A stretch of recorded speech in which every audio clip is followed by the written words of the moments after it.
একমাহ বয়সৰ হাঁহৰ পোৱালি চব কি ধৰণৰ খাদ্য খাই আছে। পানীত ভিজাই খাদ্যটো দিব লাগে।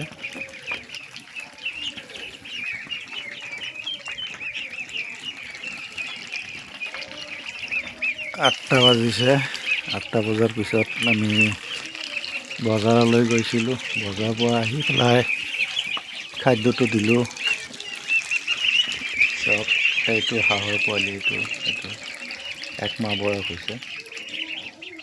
একমাহ বয়সত মোটামুটি 600 গ্ৰাম,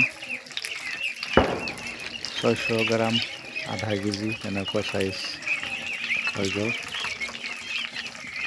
এতিয়ালৈকে ফৈৰা অহা নাই, ফৈৰটো অহা নাই, পাখাটো ওলা নাই, অলপ অলপ ওলাই আছে, ওলাব বাৰু। কলা ৰঙৰ বেছি, এইটো লোকেল হাঁহ।